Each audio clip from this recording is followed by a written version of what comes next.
сәлеметсіз ба? Ай, мен танымай қалды. Мен ғой бұл Әпитөктің байы ғой. Әпитөк танымай өлалмай жүрсің бе не? Алматының барахолкасы Астананың парламент түгел жатқа білетін крутой Әпитөк. Соның байы ғой мен. Орысша айтқанда күйеусі. Ой, атымды қайтесің, атымды өзімді ұмытып қалған. Мына елдің бәрі мен Әпитөктің байы деп кеткен ғой. Әпитөктің байы дейді, мен ау дейін бітті шаруа. Фамилиям да Әпитөктің байы ғой менің қазір. Әруден соң қазақтың қай еркек өз атымен жүр қазір? Айтып берші маған. Бастықтың шопыры, министрдің күйеу баласы, дөкейдің бауыры. Солай ғой елдің еркектің бәрінің аты қазір. Бір ауданның әкімі дейді. Әкімнің помощнигі. Мен де сол Әпитөктің байымын. Әруден соң жігіттер Әпитөкте әйел тауып алдыңдар. Мен бұл Әпитөкке үйленгенге дейін апсиет цымоның цымосы болғам ғой. Рас ей, совет өкіметінің кезінде таңертең сағат 8-де жұмысқа кетесің, кешкі 8-де қайтасың. Ол кезде Әпитөк танымай, жұмысқа бара жатып қайтып келе жатқанда мен алдымнан бір 3 жігіт шығып алып күнде ұратын ғой. Себеп жоқ. Бара жатсаң 20 тиын сұрайды, жоқ дейсің, ұрады. Келе жатқанда темекің бар ма дейді, жоқ дейсің, тағы ұрады.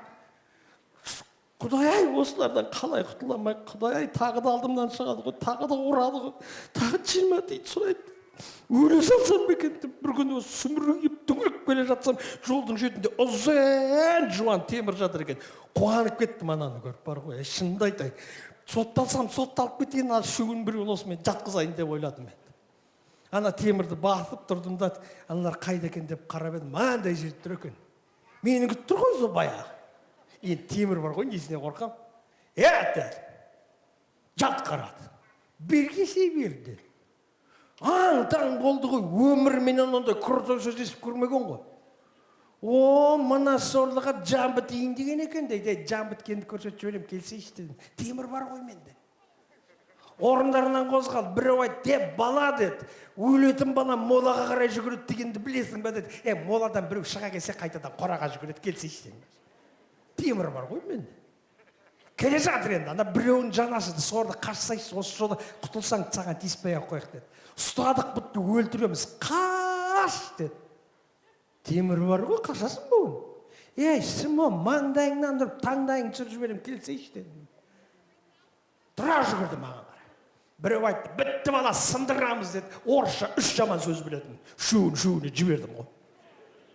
Ентелеп жетіп кел, осындай жерге жақындақ бағана темірді аласырап,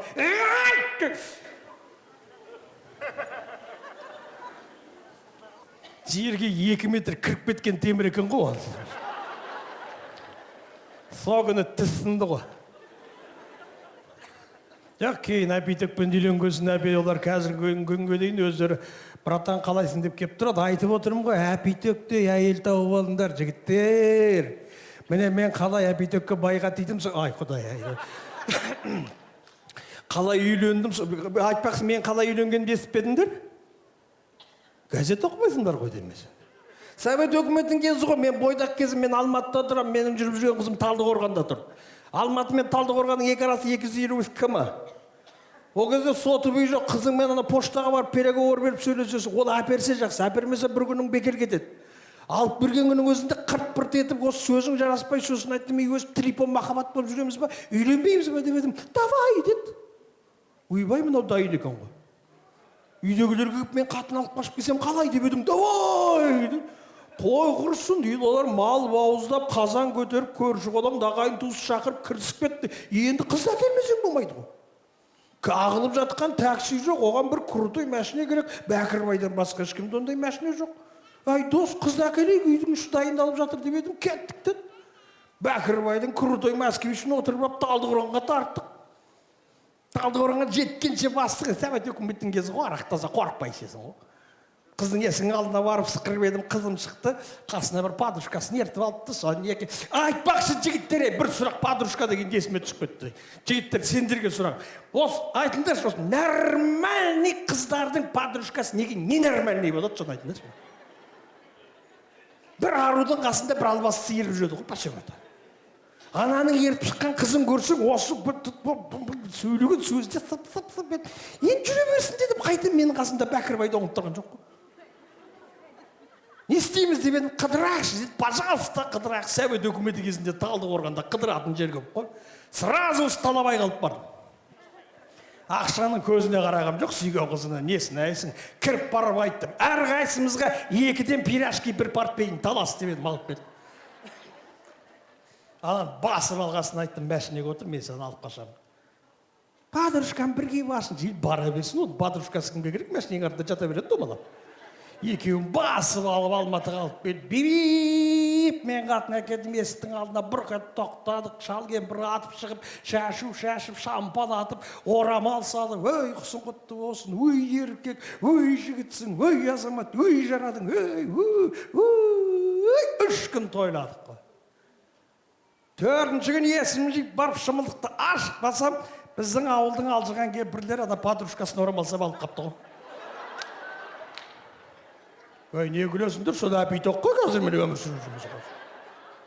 Әпейтокта әйел табылды, міне соның арқасында кәр, не ішем, не кием демейсің. 3 этаж коттеджде жатырым, әпейток бір күн мәжілісте, бір күн барахолкада, бір күн Қытайда, бір күн Түркияда.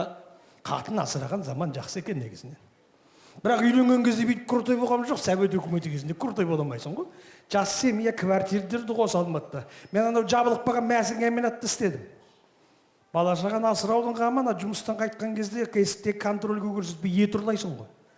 2 қолтыңа 2 жапырақ ет жабысырып алып шығып кетесің, білмей қалса болды. Қазақ болғаныңа жылқының етін көрсем шау адам болса. Амалын тауып алып шығам ғой. Бір күн әпейдік мен әкелген еттерді бүйтіп ақтарып отырды да, ей, жынды тәп-тәуір ет әкеліпсің, бір жылқының 1-2 метр шегін алып келмейсің ба, мынаны қазайландырып алатын деді. Дом совет қой әпейдіктің басы деген. Бірақ ол шек дегенді комбинаттан болды, оны да көрсетпей алып кету керек қой. Соң бір күн ақырен жылқының шегі жатқан цехқа кірдім. Ақырындап жүріп жылқының шегін тауып алдым. Құрғырың ұзын болады екен ғой өзі. Мына кеудем жалаңаштап шештім де беліме орадым ғой ана шекті. Орай бересің. Бір 60-70 орам болды ма, шарт түйіп байлап сыртынан киімді киіп шығып кеттім. Ешкім білмей қалды ғой. Совет өкіметі кезесінде ғой ана үйге апаратын городской автобус түнгі сағат 12-ге дейін ғана жүрді. Одан қалсаң бітті, таксиге ақша жоқ. Сол жүгіріп келіп соңғы автобусқа отырдым, есік жабылып жүріп кетті. Ей, заман 5-ақ тиын еді ғой. Онда да қазіргінде апчарка кондукторлар болмайды. Өзің барып қада кассаға сылдыр еткізіп тиын талып жіберіп, бұрап билетің жыртып аласың. Соны арт жағына барып күрсетіп отыра кеттім. Енді соңғы автобусқа адам көп жоқ, бір 5-6 әйел отыр екен. Ана жақтан бір орыс әйел маған жаман көзімен қарап отыр. Совет өкіметі кезінде орыстар жаман көзімен қараса қорқатынбыз. Мынаған не істеп қойдым деп ойладым мен. Әлгі әйел көзін алмайды. Құдай-ай, мұны олар ана билет алмаған адамға да сөйлеуші еді ғой. Мен билет алғанымды көрмей ғана екенсің ғой деп, бір 5 тиын тауып алдым да, тағы да барып билет алып қайтып келдім. Ананың кірпігі оқтай қалталып, атарға оғы жоқ. Құдай-ау, мынау маған не болып қалды? Танымаймын өзін. Танымасам да здравствуйте дедік қой міне. Көзі қантылап дірілдей бастады ана әйел. Енді бұны қайтып сендірдім. Құдай қалтамды ақтарып жатып, тағы бір 5 тиын тауып алдым. Енді осы жолы өзіне берейін, сол кезде сенетін шығардып, тиынды көрсетіп ұстап, әлгі орысша айтатын сөзім есіме түсіп, ақырын орнымнан тұрдым да, передайте, пожалуйста, деп едім, маған әйел бақырып жүр. Ол айғайлап еді, автобустағы 5-6 әйел жалт қарап оларда, Құдай-ау, не болып кеткені, мына орысша білмегеннің жаман жері сол екен, не істеп қойғанын білмейсің ғой. Аналардың түріне қарасам, мен олардың әкесін өлтірген сияқтымын. Енді түтек кетті дейсің, Құдай-ау, мен ішкем жоқ, рас айтайын. Екіншісі менден шығып келе жатырмын, қайда қара, не бақ қалды, бұл нейін жақпы. Сөйтсем, ана сектің ұшы салбырап шығып қапты ғой. Ой, тұра тұрсаңдар, күлетін әңгіме емес, біз шекті айтып жатырмын ғой бұнда деді. Жылқының шегі ол. Мен комбинаттан адам өз үйіне жаман шек алмайды ғой, мен таңдап жүріп, семізін, майлысын алғам ғой. О, құрғыр жылпылдап тұрады екен ғой, қайырып салып қойсаң, автобус қимылдаса шығып қойды. Шықса болды, ана елдер бар жета қалады. Қайырып қайтадан саласың, автобус бір секілсе, ана қып-қызыл болып қайта шығады. Ол шықса болды, ана елдер арпылдап көп жүр, Құдай-ау, енді ауыздарынан ақ ит кіріп көк ит шығып жатыр. Енді еркек деген намыс бар ғой, біреудің әйелін айғайлатып қойып тұрмайсың ғой. Жыным ұстап кетті осы.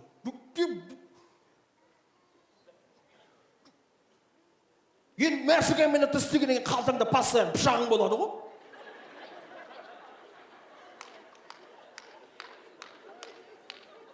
Сол бәкін шығардым да шектің салбырап тұрған үшін кесіп терезеден лақтырып жібердім.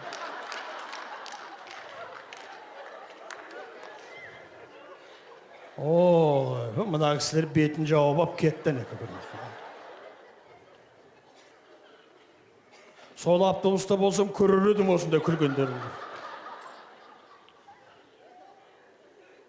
Мен ана шектің ұшын кесіп лақтырғанда автобустағы 5-6 әйел сендер құсап күлген жоқ. Бәрі талық балды. Ең бірінші бабада орыс әйелдің есін жинатқызды. Автобустың шопырғы шелегі бар екен. Соны су сеп. Басқа әйелдерді ақырын тұрып жатыр. Мына орыс әйел ақырын басын көтерді. Көзін ашты. Маған қарады. Көзінде бір түрлі жанашырлық бар, бағанаға ашу жоқ. Содан тілге келді ғой бұл. Сөйледі. Не деді Құдай ау? Что вы наделали? Енді ол кезде сөзін мен анық түсінбеймін, түсінбесем де, извините, пожалуйста, дей салды. Бар күшін жинап сөзін, почему отрезали? Деді. Енді қанша жынды болсаң да, почемуді түсінесің ғой енді. Неге деп жатқанын ұқтым, мен неге кесіп, бірден айтайын десем, жүрек жаман өліп қалама деп қорқады кесіп. Соны отырғызып, қалған шелектегі суды қолына беріп қойды. Басқа елдерді арт жағына шопырмен қосып тұрғыздым да. Ақырын айттым. Мадам, ты не беспокойся. Он у меня длинный деп тағы шығарма шығарды.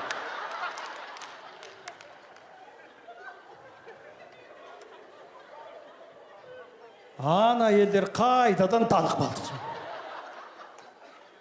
Қойшы айтып. Қалған шекті аман-есен Әпитөктің қолына кеп тапсырдым. Әпитөк мынандай қып ертесінде қаз айналдырып. Айтып отырым ғой жігіттер, Әпитөктей әйел тауып алыңдар.